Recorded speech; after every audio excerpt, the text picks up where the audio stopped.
Assalamualaikum warahmatullahi wabarakatuh. Perkenalkan, nama saya Rangga Saputra, akrab disapa dengan nama Rangga. Saya dari kelas IF 405, Prodi S1 PJJ Informatika, dan dosen pembimbing Ibu Mia Handini, ST MMSI.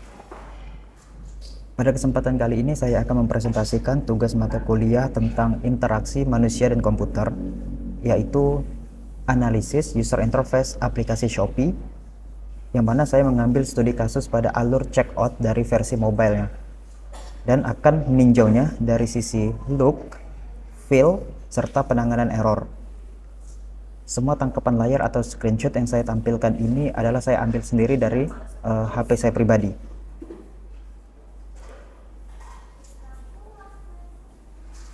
Objek dan kerangka analisis.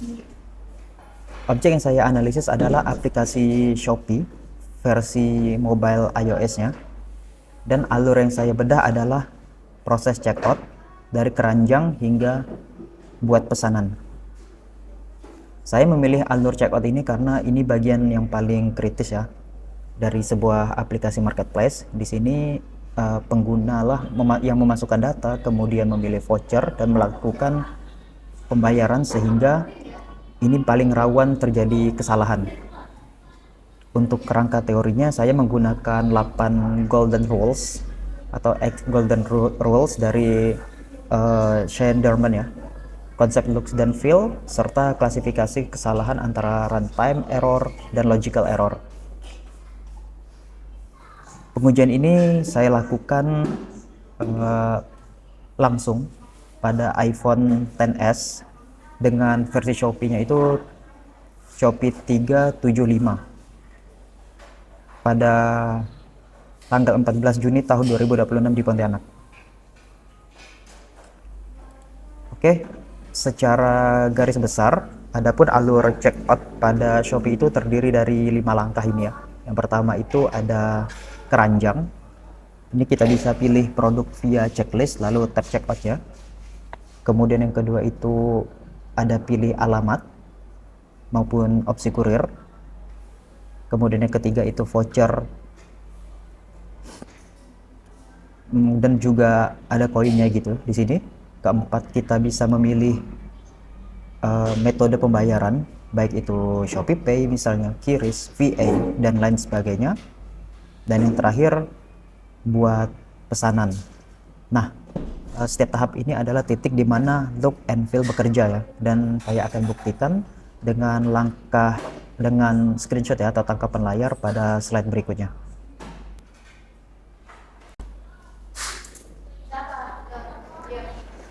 Sekarang kita masuk ke analisis bagian A ya, dimulai dari look atau tampilan informasi. Ya, di sini pertama dari sisi icon atau dan juga badge-nya. Jadi Shopee itu memakai ikon tiket ya untuk voucher, kemudian badge rekomendasi serta logo bank atau bank dan kurir. Nah, sehingga fungsinya itu bisa kita kenali tanpa harus membaca teks. Jadi untuk yang kedua itu dari sisi readability dan readability. Perhatikan hierarkinya itu, kalau kita perhatikan hierarkinya jelas ya. Ada nama voucher yang dicetak tebal, kemudian ada syarat minimal di sini agak kecil ya. Nah, kemudian ada harga dan seterusnya. Kontrasnya itu juga bagus. Bisa kita perhatikan ya. Nah, kemudian yang ketiga itu ada status yang mudah terbaca.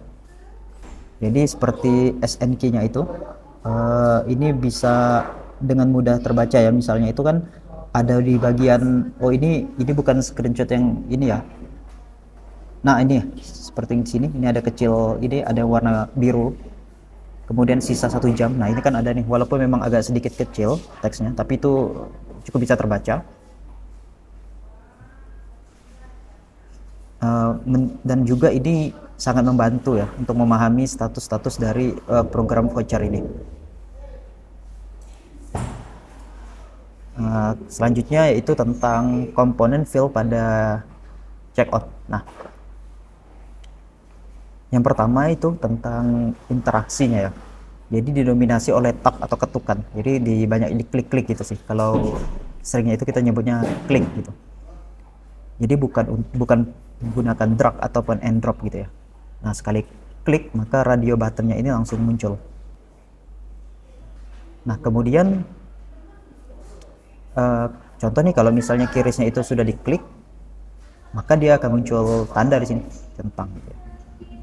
Nah, kemudian yang kedua ada feedback. Nah, feedbacknya itu real time.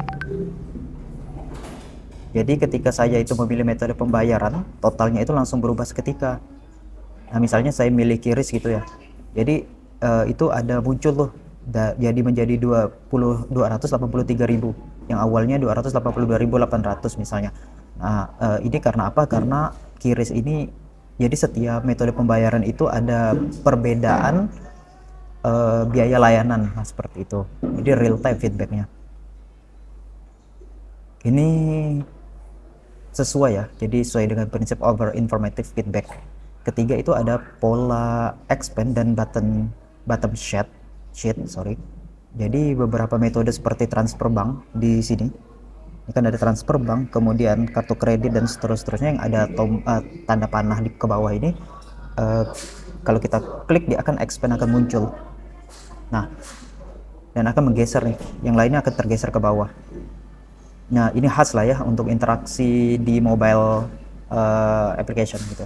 Kemudian yang keempat ada shortcut seperti lihat semua dan juga beli sekarang yang mempercepat alur bagi pengguna yang mahir. Secara keseluruhan interaksi ini responsif dan konsisten. Selanjutnya di analisis juga tentang status aktif dan non aktif. Ini ada 3 sinyal status temuan di iPhone ya, di aplikasinya. Nah, di bagian yang menarik ini dari hasil pengujian saya sendiri, ternyata Shopee di iPhone itu memakai 3 sinyal status yang berbeda. Jadi untuk di sebelah sini ditandai dengan warna dan centang orange seperti ini, kurir gitu. Ini untuk pemilihan kurir. Jadi kalau kita pilih ya dia centang, kalau yang tidak ya tidak ada gitu centang. Nah, kebetulan ini harganya 0 ya, jadi gratis ongkir. Kemudian yang kedua itu status aktif atau non aktif atau yang tidak berlaku. Jadi kalau kartu abu-abu lingkarannya itu kosong, artinya ini tidak bisa diklik. Nah, ini pada bagian voucher. Nah, yang ketiga di bagian ini ada terblokir atau alert. Jadi saat ada syarat yang belum terpenuhi, jadi muncul kotak alert seperti ini. Ini contohnya metode pembayaran itu belum dipilih, tapi kita sudah melakukan check out atau pembayaran. Jadi muncul seperti ini.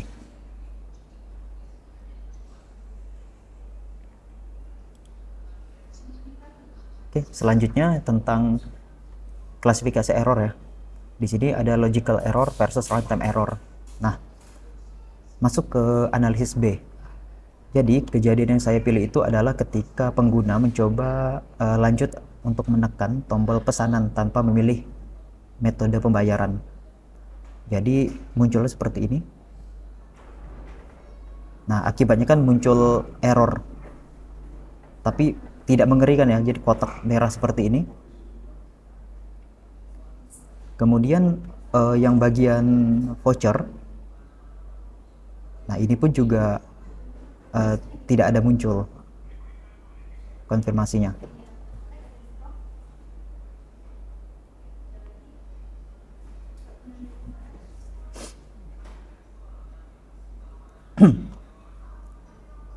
Jadi pertanyaannya ini kan, ini jenis error apa gitu ya. Nah, menurut analisis saya ini adalah logical error.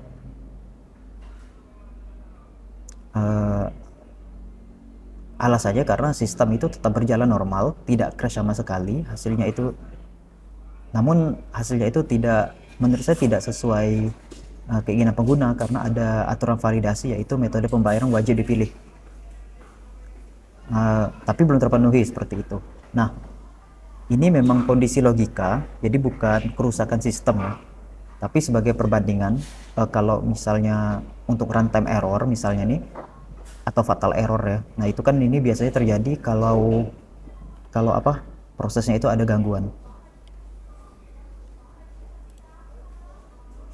Nah, kemudian ada lanjutnya itu, apakah sistem ini memandu pengguna?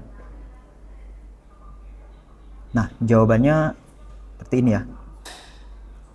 Sudah gitu. Menurut saya ini sudah memandu pengguna. Jadi yang pertama itu misalnya yang paling jelas itu kan tentang konteks sensitive help misalnya. Misalnya ini voucher yang tidak memiliki syarat. Nah, ini kan langsung ada mati gitu ya, atau disable. Jadi warnanya agak memudar, dan juga ada penjelasan nih.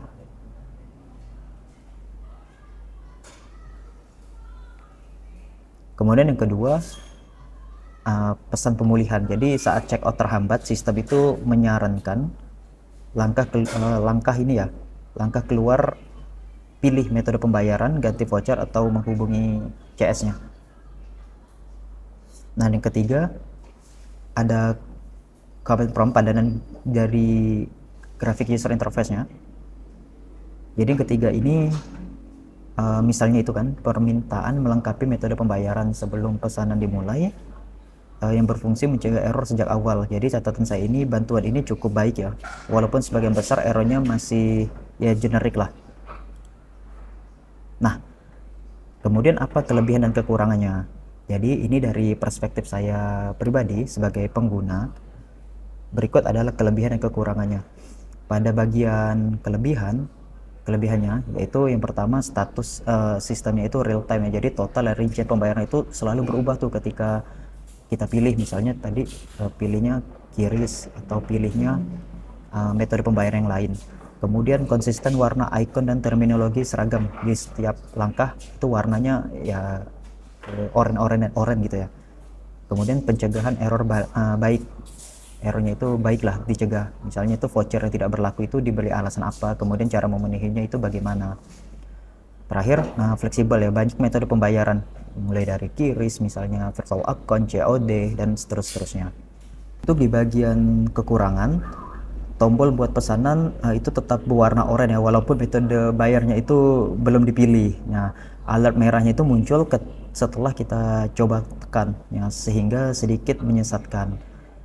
Lalu layarnya itu cukup padat ya, dengan banner-banner promo seperti VIP, pay letter, dan seterusnya yang menambah beban kognitif. Kemudian aturan kombinasi voucher, jadi ada kan tadi itu voucher toko, voucher ongkir, plus bank gitu. Nah, sepertinya itu rumit bagi pengguna. Yang terakhir reversibilitasnya itu sulit ya, membatalkan setelah pesanan itu dibuat. Kemudian berikut kesimpulannya, ringkasan dari analisis saya.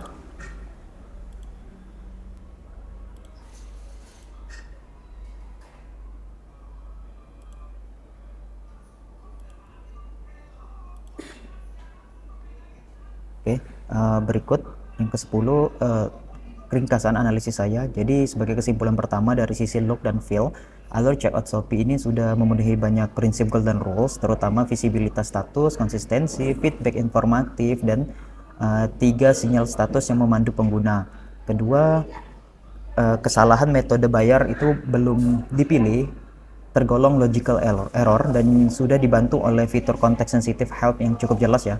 Nah, ketiga, rekomendasi dari saya, sebaiknya itu tombol pesanan tadi itu dinonaktifkan ketika syaratnya itu belum lengkap, jadi agar lebih konsisten. Nah, tampilan promonya itu lebih disederhanakan lah, dan opsi pembatalan itu diperjelas. Demikian analisis dari saya. Oke, sebagai penutup saya ucapkan terima kasih. Sekian presentasi dari saya mengenai analisis user interface pada aplikasi Shopee di mobile app iPhone atau iOS. Terima kasih. Wassalamualaikum warahmatullahi wabarakatuh.